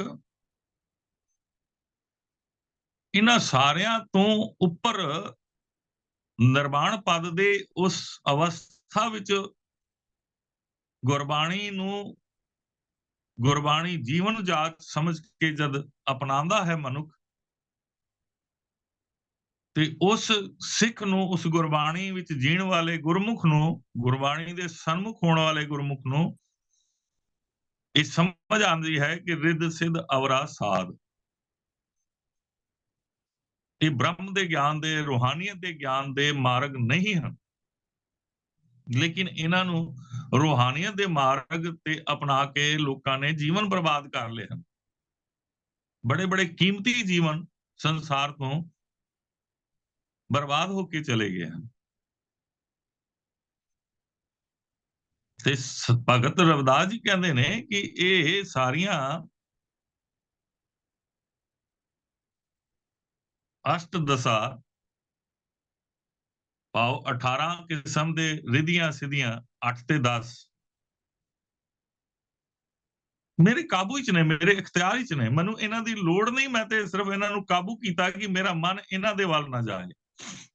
ਮੇਰੇ ਸੋਚਣ ਦਾ ਵਿਚਾਰ ਮੰਡਲ ਜਿਹੜਾ ਹੈ, ਰਿਧੀਆਂ ਸਿੱਧੀਆਂ ਤਾਕਤਾਂ, ਧਨ, ਇਹ ਸਾਕਤ ਦੀ ਬਿਰਤੀ ਹੈ। ਜਿਹੜੀ ਤਾਕਤ ਦੀ ਬਿਰਤੀ ਵਾਲਾ ਮਨੁੱਖ ਹੈ ਨਾ, ਜਦ ਰੱਬ ਜੀ ਦੇ ਨਾਮ ਦੀ ਗੱਲ ਹੋਵੇ, ਰੱਬ ਦੇ ਗੁਣਾਂ ਦੀ ਗੱਲ ਹੋਵੇ, ਇਸ ਤਰ੍ਹਾਂ ਹੁੰਦਾ ਹੈ ਜਿਸ ਤਰ੍ਹਾਂ ਬਿੱਛੂ ਨੇ ਡੰਗ ਮਾਰਿਆ ਹੋਵੇ। ਅੰਮ੍ਰਿਤ ਕੌੜਾ ਵਿਖਿਆ ਮਿੱਠੀ, ਸਾਕਤ ਕੀ ਬਿਦ ਨੈਨੋ ਡਿਠੀ, ਕੂੜ ਕਪਟ ਅਹੰਕਾਰ ਰਿਜਾਨਾ, ਨਾਮ ਸੁਨਤ ਜਨ ਬਿੱਛੂ ਡਸਾਨਾ। ਜਿਸ ਤਰ੍ਹਾਂ ਖੂਹੇ ਨੇ ਡੰਗ ਮਾਰਤਾ ਹੋਵੇ। ਸੋ ਭਗਤ ਜੀ ਇਹ ਨਹੀਂ ਕਹਿ ਰਹੇ ਕਿ ਮੇਰੀਆਂ ਤਲੀਆਂ ਤੇ ਮੈਂ ਇਹਨਾਂ ਦੀ ਵਰਤੋਂ ਕਰ ਰਿਹਾ। ਭਗਤ ਜੀ ਕਹਿ ਰਹੇ ਨੇ ਇਹ ਸਭ ਕੁਝ ਤੇਰੀਆਂ ਕਿਰਪਾਵਾਂ ਨੇ। ਇਹਨਾਂ ਚੀਜ਼ਾਂ ਦੀ ਉਸ ਗੁਰਮਤ ਦੇ ਧਾਰਨੀ ਨੂੰ ਲੋੜ ਨਹੀਂ ਹੈ, ਜਿਹੜਾ ਗੁਰੂ ਦੇ ਸ਼ਰਨ ਵਿੱਚ ਹੈ, ਜਿਹੜਾ ਰੱਬ ਜੀ ਦੀ ਸ਼ਰਨ ਵਿੱਚ ਪੈ ਗਿਆ ਹੈ, ਜਿਹਨੇ ਰੱਬ ਜੀ ਦੇ ਨਾਮ ਨੂੰ ਪ੍ਰਾਪਤ ਕਰਕੇ ਜੀਵਨ ਨੂੰ ਗੁਰਬਾਣੀ ਦਾ ਆਸਰਾ ਦੇ ਦਿੱਤਾ ਹੈ, ਗੁਰਬਾਣੀ ਨੂੰ ਆਧਾਰ ਬਣਾ ਲਿਆ ਹੈ, ਨਾਮ ਜਲ ਨੂੰ ਆਧਾਰ ਬਣਾ ਲਿਆ ਹੈ। ਹੁਣ ਅਸੀਂ ਦੂਜੇ ਬੰਦ ਦੀ ਵਿਚਾਰ ਨੂੰ ਕਰਨ ਦੀ ਕੋਸ਼ਿਸ਼ ਕਰੀਏ। ਇੱਕ ਕੋਸ਼ਿਸ਼ ਹੈ ਜੇ ਅਸੀਂ ਸਮਝ ਪਾਈਏ ਤੇ ਦੂਜੇ ਬੰਦ ਦੇ ਅੰਦਰ ਪਹਿਲੀ ਪੰਕਤੀ 'ਚ ਭਗਤ ਜੀ ਕਹਿੰਦੇ ਹਨ, ਜੋ ਤੇਰੀ ਸ਼ਰਨਾਗਤਾ ਤਿਨ ਨਾਹੀ ਭਾਰ, ਜਿਹੜੇ ਤੇਰੇ ਰਾਹੀਂ ਦਿੱਤੇ ਹੋਏ ਗਿਆਨ ਨੂੰ ਪ੍ਰਾਪਤ ਕਰਕੇ ਤੇਰੀ ਸ਼ਰਨ ਵਿੱਚ ਰਹਿੰਦੇ ਨੇ, ਤੇਰੇ ਹੁਕਮ ਵਿੱਚ ਰਹਿੰਦੇ ਨੇ, ਤੇਰੀ ਆਗਿਆ ਵਿੱਚ ਰਹਿੰਦੇ ਨੇ, ਜਿਹੜੇ ਹੁਕਮੀ ਬੰਦੇ ਬਣ ਕੇ ਰਹਿੰਦੇ ਨੇ, ਆਪਣੇ ਆਪ ਨੂੰ ਸਰੈਂਡਰ ਕਰਕੇ ਰਹਿੰਦੇ ਨੇ, ਆਪਣੀ ਹਉਮੈ ਨੂੰ ਮੁਕਾ ਕੇ ਰਹਿੰਦੇ ਨੇ, ਉਹਨਾਂ ਤੇ ਵਿਕਾਰਾਂ ਦਾ ਭਾਰ ਅਸਰ ਕਰਦਾ ਹੀ ਨਹੀਂ, ਉਹ ਭਾਰ ਚੱਕਦੇ ਹੀ ਨਹੀਂ। ਜਿਸ ਬਾਰੇ ਸੱਜਣ ਸ਼ਾਹ ਨੂੰ ਗੁਰੂ ਨਾਨਕ ਸਾਹਿਬ ਨੇ ਸਮਝਾਇਆ ਸੀ, ਅੰਧਲੇ ਭਾਰ ਉਠਾਇਆ। ਇਹ ਅੰਧਲੇ ਅੰਨੇ ਮਨੁੱਖ ਨੇ ਭਾਰ ਕਾਹਦਾ? ਵਿਕਾਰਾਂ ਦਾ ਭਾਰ, ਬੁਰੇ ਮਾੜੇ ਕਰਮਾਂ ਦਾ ਭਾਰ। ਡੁੱਗਰ ਵਾਟ ਬਹੁਤ, ਇਹ ਪਹਾੜੀ ਰਾਸਤਾ ਵਿਖਮ ਰਾਸਤਾ ਹੈ, ਵਾਟ ਹੈ, ਔਰ ਅੰਨਾ ਵੀ ਹੈ ਤੇ ਭਾਰ ਵੀ ਚੱਕਿਆ ਹੈ। ਇੱਕ ਤੇ ਅੰਨਾ ਮਨੁੱਖ ਉਦਾਂ ਹੀ ਨਹੀਂ ਤੁਰ ਸਕਦਾ। ਮੇਰੇ ਵਰਗੇ ਕੋਲ ਪੁੱਛੋ ਕੀ ਹਾਲਤ ਹੁੰਦੀ ਹੈ, ਕਿਸ ਤਰ੍ਹਾਂ ਮਜ਼ਾਕ ਉਡਦਾ ਹੈ, ਕਿਸ ਤਰ੍ਹਾਂ ਲੋਕ ਮਜ਼ਾਕ ਕਰਦੇ ਹਨ। ਹੱਸ ਕੇ ਜਾਣਾ ਪੈਂਦਾ ਹੈ। ਜੋ ਕਬੀਰ ਜੀ ਨੇ, ਭਗਤ ਰਵਿਦਾਸ ਜੀ ਨੇ ਸਮਝਾਇਆ ਹੈ, ਗੁਰੂ ਨਾਨਕ ਸਤਿਗੁਰੂ ਜੀ ਨੇ ਸਮਝਾਇਆ ਹੈ ਕਿ ਕੋਈ ਤੇਰਾ ਮਜ਼ਾਕ ਵੀ ਕਰ ਰਿਹਾ, ਹੱਸ ਕੇ ਨਿਕਲ ਜਾ। ਤੇਰਾ ਕੰਮ ਉਹਨਾਂ ਨਾਲ ਉਲਝਣਾ ਨਹੀਂ ਹੈ। ਤੇਰੀ ਕਮਜ਼ੋਰੀ ਤੇਰੀ ਤਾਕਤ ਬਣ ਜਾਏ। ਤੇਰੀ ਕਮਜ਼ੋਰੀ ਲੋਕਾਂ ਦੇ ਨਾਲ ਝਗੜੇ ਦਾ ਕਾਰਨ ਨਾ ਬਣੇ। ਤੇ ਜਿਹੜੇ ਤੇਰੇ ਸ਼ਰਨਾਗਤੀ ਨੇ, ਉਹ ਕਮਜ਼ੋਰੀ ਨੂੰ ਤਾਕਤ ਸਮਝਦੇ ਨੇ ਕਿ ਰੱਬ ਨੇ ਇਹ ਤਾਕਤ ਦਿੱਤੀ ਹੈ, ਇਸ ਰਾਹੀਂ ਮੈਂ ਸਫਲ ਜੀਵਨ ਜੀ ਸਕਾਂਗਾ। ਜੋ ਤੇਰੀ ਸ਼ਰਨਾਗਤਾ ਤਿਨ ਨਾਹੀ ਭਾਰ, ਉਹਨਾਂ ਤੇ ਵਿਕਾਰਾਂ ਦਾ ਭਾਰ ਕੋਈ ਅਸਰ ਕਰਦਾ ਹੀ ਨਹੀਂ। ਹੁਣ ਅਗਲੀ ਪੰਕਤੀਆਂ ਕਮਾਲ ਦੀਆਂ ਨੇ। ਊਚ ਨੀਚ ਤੁਮ ਤੇ ਤਰੇ, ਅਮੀਰ ਹੋਵੇ, ਗਰੀਬ ਹੋਵੇ, ਉੱਚੀ ਜਾਤ ਦਾ ਹੋਵੇ, ਨੀਵੀਂ ਜਾਤ, ਇੱਥੇ ਸਾਰੀਆਂ ਚੀਜ਼ਾਂ ਸਮਾਈਆਂ ਹੋਈਆਂ। ਕੋਈ ਬ੍ਰਹਮ ਗਿਆਨੀ ਹੋਵੇ, ਕੋਈ ਨਾ ਬ੍ਰਹਮ ਗਿਆਨੀ ਹੋਵੇ, ਕੋਈ ਸਿਧੜਾ ਹੋਵੇ, ਸਾਰੇ ਤੇਰੀ ਸ਼ਰਨ ਵਿੱਚ ਪੈ ਕੇ ਤਰਦੇ ਨੇ, ਤੇਰੇ ਨਾਮ ਜਪ ਕੇ ਤਰਦੇ ਨੇ, ਤੇਰੇ ਗੁਣਾਂ ਨੂੰ ਧਾਰਨ ਕਰਕੇ ਤਰਦੇ ਨੇ। ਬਾਕੀ ਸੰਸਾਰ ਨੂੰ ਆਲਚ ਸੰਸਾਰ ਹੈ, ਆਲਚ ਦੇ ਅਸੀਂ ਅਰਥ ਕਰ ਚੁੱਕੇ ਹਾਂ, ਕਿਉਂਕਿ ਸਾਰਿਆਂ ਨੂੰ ਆਲ ਦਾ ਮਤਲਬ ਆਲੇ, ਆਲਾ, ਘਰ ਗ੍ਰਸਤ ਦਾ ਜੰਜਾਲ। ਗ੍ਰਸਤੀ ਦੇ ਜੰਜਾਲ ਖਾਲੀ ਮਨੁੱਖ ਨੂੰ ਨਹੀਂ ਨੇ। ਆਪ ਚੰਗੀ ਤਰ੍ਹਾਂ ਸਮਝੋ, ਇੱਕ ਕੀੜੀ ਵੀ ਆਪਣੇ ਬੱਚੇ ਪਾਲ ਰਹੀ ਹੈ, ਉਹ ਵੀ ਆਪਣੇ ਕਿਰਤ ਤੇ ਜਾ ਰਹੀ ਹੈ। ਉਸਨੇ ਸਿਰੇ ਸਿਰ ਧੰਦੇ ਲਾਇਆ ਹੈ ਸਾਰਿਆਂ ਨੂੰ। ਜਿਨੇ ਜੀਵ ਪੈਦਾ ਕੀਤੇ ਸਾਰੇ ਹੀ ਧੰਦੇ ਤੇ ਲੱਗੇ ਨੇ। ਗੁਰੂ ਨਾਨਕ ਨੇ ਕਿਰਤ ਵਿੱਚ ਲਾ ਦਿੱਤਾ ਹੈ। ਗੁਰੂ ਨਾਨਕ ਨੇ ਕਿਰਤ ਦੇ ਨਾਲ ਕੀਰਤੀ ਦੇ ਦਿੱਤੀ ਹੈ। ਭਗਤਾਂ ਨੇ, ਗੁਰੂ ਨਾਨਕ ਸਤਿਗੁਰੂ ਜੀ ਨੇ, 35 ਮਹਾਂਪੁਰਸ਼ਾਂ ਨੇ। ਹੁਣ ਉਸ ਦੇ ਦਰ ਤੇ ਅਮੀਰ ਚਲਾ ਜਾਏ, ਗਰੀਬ ਚਲਾ ਜਾਏ, ਕੋਈ ਵੱਖਰਾ ਉਹਨੂੰ ਟੇਬਲ ਨਹੀਂ ਮਿਲਣਾ, ਵੱਖਰਾ ਕੋਈ ਉਹਨੂੰ ਕੁਰਸੀ ਨਹੀਂ ਮਿਲਣੀ। ਪੰਡਤ ਚਲਾ ਜਾਏ, ਗਿਆਨੀ ਚਲਾ ਜਾਏ, ਅਗਿਆਨੀ ਚਲਾ ਜਾਏ, ਉੱਥੇ ਸਭ ਕੁਝ ਗੁਣਾਂ ਦੇ ਹਿਸਾਬ ਨਾਲ ਫੈਸਲਾ ਹੋਣਾ ਹੈ। ਗੱਲ ਗੁਣਾਂ ਦੀ ਹੈ। ਸਤਿਗੁਰੂ ਗੁਰੂ ਨਾਨਕ ਸਾਹਿਬ ਨੇ ਕਿਹਾ, ਜਿਹੜੀ ਗੱਲ ਸਮਝਣੀ ਹੈ ਉਹ ਇਹ ਹੈ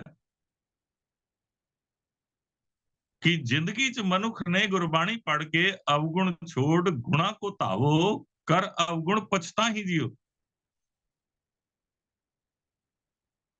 ਅਵਗੁਣ ਕਰਕੇ ਪਛਤਾਵਾ ਵੀ ਕਰਨਾ ਸਿੱਖਣਾ ਪਏਗਾ। ਜੋ ਅਸੀਂ ਪਛਤਾਵਾ ਨਹੀਂ ਕਰਦੇ, ਅਸੀਂ ਆਪਣੇ ਆਪ ਨੂੰ ਸਾਬਤ ਕਰਦੇ ਹਾਂ ਕਿ ਅਸੀਂ ਠੀਕ ਹਾਂ। ਗਲਤ ਕਰਕੇ ਵੀ ਅਸੀਂ ਆਪਣੇ ਆਪ ਨੂੰ ਪ੍ਰੂਫ ਕਰਦੇ ਹਾਂ, ਉਹਨੂੰ ਜਸਟੀਫਾਈ ਕਰਦੇ ਹਾਂ, ਲੇਕਿਨ ਗੁਰਬਾਣੀ ਰਾਹੀਂ ਨਹੀਂ ਦੇਖਦੇ ਕਿ ਗੁਰੂ ਕੀ ਕਹਿ ਰਿਹਾ ਹੈ। ਤੇ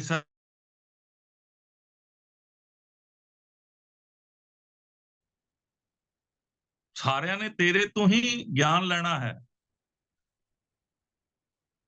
ਜੇ ਅਮੀਰ ਹੋ ਕੇ ਉਹਦੇ ਕੋਲ ਗੁਰੂ ਦਾ ਗਿਆਨ ਨਹੀਂ ਹੈ, ਗੁਰਬਾਣੀ ਨਹੀਂ ਹੈ, ਤੇ ਉਹਦੇ ਲਈ ਉਹ ਜੀ ਦਾ ਜੰਜਾਲ ਹੈ ਧਨ।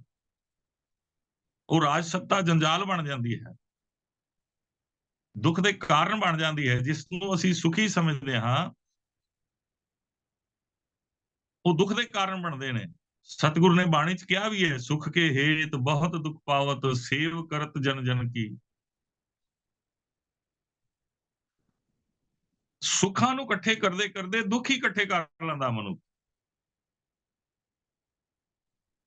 ਤੇ ਇਸ ਗੱਲ ਨੂੰ ਸਮਝਣਾ ਹੈ, ਊਚ ਨੀਚ ਤੁਮ ਤੇ ਤਰੇ ਰੱਬ ਜੀ। ਤੁਹਾਡੇ ਰਾਹੀਂ, ਤੁਹਾਡੇ ਹੁਕਮਾਂ ਤੇ ਤੁਰ ਕੇ, ਤੁਹਾਡੇ ਗੁਣਾਂ ਤੇ ਚੱਲ ਮੰਨ ਕੇ, ਤੁਹਾਡੇ ਸਿਮਰਨ ਨੂੰ ਕਰਕੇ ਇਸ ਸੰਸਾਰ ਦੇ ਗ੍ਰਸਤ ਰੂਪੀ ਸੰਸਾਰ ਦੇ ਜਿਹੜੇ ਵਿਕਾਰਾਂ ਦੇ ਜੰਜਾਲ ਨੇ, ਇਹਨਾਂ ਤੋਂ ਛੁਟਕਾਰਾ ਮਿਲਦਾ ਹੈ।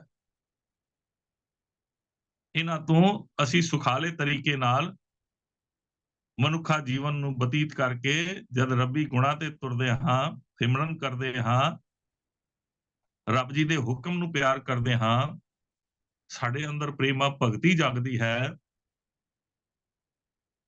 ਤੇ ਫਿਰ ਉਹ ਜਿਹੜੇ ਭਾਰ ਹਨ ਵਿਕਾਰਾਂ ਦੇ, ਉਹ ਸਾਨੂੰ ਡੁਲਾ ਨਹੀਂ ਸਕਦੇ। ਕਹਿ ਰਵਿਦਾਸ ਅਕਥ ਕਥਾ, ਰਵਿਦਾਸ ਜੀ ਕਹਿੰਦੇ ਤੇਰੀ ਕਥਾ ਅਕਥ ਹੈ। ਅਕਥ ਬਿਆਨ ਤੋਂ ਪਰੇ। ਜਿਸ ਕਥਾ ਨੂੰ ਅਸੀਂ ਕਰ ਰਹੇ ਹਾਂ,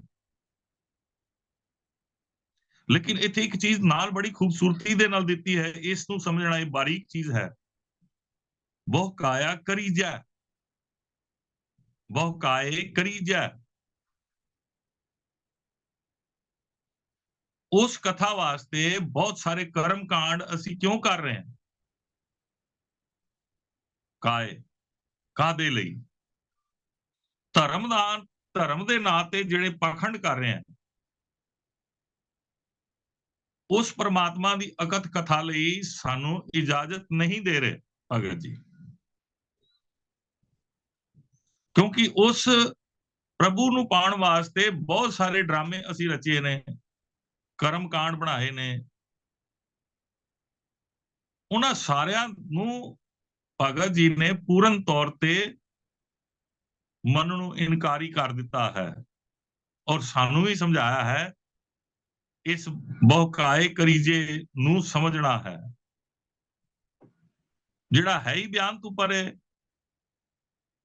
ਉਸ ਨੂੰ ਪਾਉਣ ਵਾਸਤੇ ਗੁਣ ਤੇ ਉਸਦੇ ਹੁਕਮ ਤੇ ਤੁਰਨਾ, ਇਹੀ ਸਾਡੇ ਕੰਮ ਆਣਾ ਹੈ। ਕਿਉਂਕਿ ਉਸਦੇ ਗੁਣ ਬਿਆਨ ਨਹੀਂ ਕੀਤੇ ਜਾ ਸਕਦੇ। ਉਹ ਰੱਬ ਜੀ ਕੰਗਾਲਾਂ ਨੂੰ ਸ਼ਹਿਨशाह ਬਣਾ ਦਿੰਦਾ ਹੈ, ਔਰ ਸ਼ਹਿਨशाह ਨੂੰ ਕੰਗਾਲ ਕਰ ਦਿੰਦਾ ਹੈ। ਐਸੇ ਅਸੀਂ ਦੇਖ ਚੁੱਕੇ ਹਾਂ। ਐਸਾ ਵਾਕਿਆ ਸਾਡੇ ਪਿਤਾ ਜੀ ਔਰ ਸਾਡੇ ਜੀਵਨ ਵਿੱਚ ਆ ਚੁੱਕੇ ਹਨ। 1947 ਚ ਜਿਹੜੇ ਅਮੀਰ ਸਨ, ਭਾਰਤ ਦੇਸ਼ ਵਿੱਚ ਜਾ ਕੇ ਆਜ਼ਾਦੀ ਤੋਂ ਬਾਅਦ ਉਹਨਾਂ ਨੇ ਗਰੀਬੀ ਦਾ ਜੀਵਨ ਜੀਆ ਹੈ। ਉਹ ਬਹੁਤ ਅਮੀਰ ਹੁੰਦੇ ਸਨ, ਔਰ ਜਿਹੜੇ 84 ਚ ਅਮੀਰ ਹੁੰਦੇ ਸਨ, ਉਹ ਪੰਜਾਬ ਵਿੱਚ ਆ ਕੇ ਗਰੀਬੀ ਦੇ ਜੀਵਨ ਵਿੱਚ ਆ ਗਏ, ਤੇ ਜਿਹੜੇ ਰੇਹੜੀ ਲਗਾ ਕੇ ਆਪਣਾ ਸਮਾਨ ਵੇਚਦੇ ਸਨ, ਉਹ ਕਰੋੜਾਪਤੀ ਹੋ ਗਏ। ਇਸ ਸਤਿਗੁਰ ਦੀ ਖੇਡ ਜਿਹੜੀ ਹੈ ਨਾ, ਬੜੀ ਨਿਰਾਲੀ ਹੈ। ਅਸੀਂ ਸਮਝਣ ਲਈ ਸਾਨੂੰ ਗੁਰਬਾਣੀ ਦੀ ਅਤੀ ਜ਼ਰੂਰਤ ਹੈ, ਤੇ ਗੁਰਬਾਣੀ ਗਿਆਨ ਹੈ, ਗੁਰਬਾਣੀ ਜੀਵਨ ਹੈ, ਤੇ ਰੱਬ ਜੀ ਦੇ ਗੁਣ ਕਹੇ ਨਹੀਂ ਜਾ ਸਕਦੇ, ਭਾਵੇਂ ਕਿਤਨਾ ਮਰਜ਼ੀ ਯਤਨ ਕਰ ਲਈਏ। ਰੱਬ ਜੀ ਬਾਰੇ, ਰੱਬ ਜੀ ਦੇ ਗੁਣਾਂ ਬਾਰੇ, ਰੱਬ ਜੀ ਦੇ ਹੁਕਮਾਂ ਬਾਰੇ, ਰੱਬ ਜੀ ਦੀ ਬਣਾਈ ਹੋਈ ਕਾਇਨਾਤ ਬਾਰੇ, ਜਿਸ ਕੁਦਰਤ ਨੂੰ ਕਾਦਰ ਨੇ ਬਣਾਇਆ ਹੈ, ਉਸ ਕੁਦਰਤ ਬਾਰੇ ਵੀ ਅਸੀਂ ਪੂਰਨ ਤੌਰ ਤੇ ਨਹੀਂ ਜਾਣਦੇ, ਜਿਸ ਬਾਰੇ ਅਖੀਰਲੀਆਂ ਪੰਕਤੀਆਂ 'ਚ ਭਗਤ ਜੀ ਕਹਿੰਦੇ ਨੇ, ਜੈਸਾ ਤੂੰ ਤੈਸਾ ਤੂੰ ਹੀ, ਜਿਉ ਜਿਹਾ ਤੂੰ ਹੈ, ਤੂੰ ਹੀ ਜਾਣਦਾ ਹੈ ਕਿਉਂ ਜਾ। ਇਸ ਕਰਕੇ ਸਤਿਗੁਰੂ ਨੇ ਜਪ ਬਾਣੀ 'ਚ ਕਿਹਾ, ਏਵੜ ਵੱਡਾ ਹੋਵੇ ਕੋਏ ਤਿਸ ਉੱਚੇ ਕੋ ਜਾਣੇ ਸੋਏ। ਜੈਸਾ ਤੂੰ ਤੈਸਾ ਤੂੰ ਹੀ, ਕਿਆ ਉਪਮਾ ਦੀਜੈ। ਤੇਰੀ ਬਰਾਬਰੀ ਅਸੀਂ ਕਿਸੇ ਨੂੰ ਕੀ ਦੇ ਸਕਦੇ ਹਾਂ, ਜਾਂ ਤੇਰੀ ਬਰਾਬਰੀ ਕੌਣ ਕਰ ਸਕਦਾ ਹੈ। ਕਿਸੇ ਦੇ ਅੰਦਰ ਇਹ ਪਾਵਰ, ਇਹ ਤਾਕਤ ਨਹੀਂ ਹੈ ਕਿ ਰੱਬ ਜੀ, ਜਿਹੜੇ ਤੁਸੀਂ ਕਰਤਾ ਪੁਰਖ ਹੋ, ਜੋ ਤੁਸੀਂ ਸਤ ਕਰਤਾਰ ਜੀ ਹੋ, ਜੋ ਤੁਸੀਂ ਨਿਰੰਕਾਰ ਜੀ ਹੋ, ਤੁਹਾਡਾ ਬਿਆਨ ਤੁਹਾਡੇ ਜਗਤ ਬਾਰੇ ਨਹੀਂ ਬਣਾਈ ਹੋਈ ਰਚਨਾ ਬਾਰੇ ਨਹੀਂ ਬਿਆਨ ਕੀਤਾ ਜਾ ਸਕਦਾ, ਤੇ ਤੁਹਾਡੇ ਬਾਰੇ ਕਰਨਾ ਬਹੁਤ ਹੀ ਮੁਸ਼ਕਲ ਕੰਮ ਹੈ। ਮੁਸ਼ਕਲ ਕੀ, ਨਾਮੁਮਕਿਨ ਕੰਮ ਹੈ। ਸਮੁੰਦਰ ਵਿੱਚ ਦਰਿਆ ਸਮਾ ਸਕਦੇ ਨੇ, ਦਰਿਆ ਸਮੁੰਦਰ ਨੂੰ ਜਫਾ ਨਹੀਂ ਪਾ ਸਕਦੇ। ਦਰਿਆਵਾਂ ਵਿੱਚ ਝਰਨੇ ਸਮਾ ਸਕਦੇ ਨੇ, ਝਰਨੇ ਦਰਿਆਵਾਂ ਨੂੰ ਜਫਾ ਨਹੀਂ ਪਾ ਸਕਦੇ। ਇਹ ਦੋ ਪ੍ਰਮਾਣ ਨੇ ਗੁਰੂ ਤੇ ਸਤਿਗੁਰੂ ਅਕਾਲ ਪੁਰਖ ਦੇ, ਜਿਹੜੇ ਅਸੀਂ ਸਮਝੀਏ ਅਸੀਂ ਸਾਰੇ ਝਰਨੇ ਹਾਂ, ਬੂੰਦਾਂ ਹਾਂ, ਔਰ ਜਦ ਬੂੰਦ ਅੱਗ ਦੀ ਇੱਕ ਚਿਣਗਾਰੀ ਅੱਗ ਦੇ ਵੱਡੇ ਭੰਡਾਰੇ ਵਿੱਚ ਜਾ ਕੇ ਸਮਾਉਂਦੀ ਹੈ, ਤੇ ਉਹ ਇਹ ਦਾਵਾ ਨਹੀਂ ਕਰ ਸਕਦੀ ਕਿ ਮੈਂ ਰੱਬ ਜੀ ਨੂੰ ਪਾ ਲਿਆ ਹੈ, ਮੈਂ ਅੱਗ ਜੀ ਨੂੰ ਪਾ ਲਿਆ ਹੈ। ਸੋ ਅੱਜ ਦੇ ਇਸ ਸ਼ਬਦ ਵਿੱਚ ਖੂਬਸੂਰਤ ਪਰਿਭਾਸ਼ਾ ਭਗਤ ਰਵਿਦਾਸ ਜੀ ਨੇ ਸਾਡੇ ਸਾਹਮਣੇ ਰੱਖੀ ਹੈ। ਮੈਂ ਪੂਰੀ ਕੋਸ਼ਿਸ਼ ਕੀਤੀ ਹੈ ਕਿ ਸਮਝ ਕੇ ਤੁਹਾਡੇ ਸਾਹਮਣੇ ਇਸ ਨੂੰ ਬੜੇ ਸਰਲ ਤਰੀਕੇ ਨਾਲ ਰੱਖ ਸਕਾਂ, ਜਿਸ ਦੇ ਨਾਲ ਅਸੀਂ ਸਾਰੇ ਆਪਣਾ ਜੀਵਨ, ਮੈਂ ਵੀ ਤੁਸੀਂ ਵੀ, ਜੀਵਨ ਨੂੰ, ਜ਼ਿੰਦਗੀ ਨੂੰ ਖੂਬਸੂਰਤ ਬਣਾਈਏ, ਤੇ ਲੋਕਾਂ ਦੇ ਵਾਸਤੇ ਪ੍ਰੇਰਨਾ ਦੇ ਸਰੋਤ ਪੈਦਾ ਕਰੀਏ ਕਿ ਉਹ ਵੀ ਇਸ ਜੀਵਨ ਨੂੰ ਜੀ ਸਕਣ, ਤੇ ਅਸੀਂ ਸਾਰੇ ਸਫਲਤਾ ਦੇ ਨਾਲ ਇਸ ਮਨੁੱਖਾ ਜੀਵਨ ਵਿੱਚ ਜਾਈਏ, ਆਪ ਵੀ ਤੇ ਲੋਕਾਂ ਨੂੰ ਵੀ ਜੀਵਨ ਜੀਣ ਦਾ ਢੰਗ ਗੁਰਬਾਣੀ ਵਾਲਾ ਦਈਏ। ਬਾਣੀ ਪੜ੍ਹਦਿਆਂ ਵਿਚਾਰ ਕਰਦਿਆਂ ਅਨੇਕਾਂ ਭੁੱਲਾਂ ਹੋ ਗਈਆਂ ਹੋਣਗੀਆਂ, ਜਾਣੇ ਅਣਜਾਣੇ ਚ ਗੁਰਮਤਿ ਤੋਂ ਉਲਟ ਕੁਝ ਕਿਹਾ ਗਿਆ ਹੋਏ। ਮੈਂ ਖਿਨਾਂ ਦਾ ਜਾਚਕ ਹਾਂ ਜੀ। ਆਪ ਜੀ ਦੇ ਸੁਝਾਅ ਬੜੇ ਕੀਮਤੀ, ਆਪ ਜੀ ਦਿਓ, ਤੇ ਜਿਸ ਦੇ ਨਾਲ ਹੋਰ ਇਸ ਨੂੰ ਚੰਗੇ ਤਰੀਕੇ ਨਾਲ ਪੇਸ਼ ਕੀਤਾ ਜਾ ਸਕੇ। ਫਤਿਹ ਪ੍ਰਵਾਨ ਕਰੋ ਜੀ। ਵਾਹਿਗੁਰੂ ਜੀ ਕਾ ਖਾਲਸਾ, ਵਾਹਿਗੁਰੂ ਜੀ ਕੀ ਫਤਿਹ।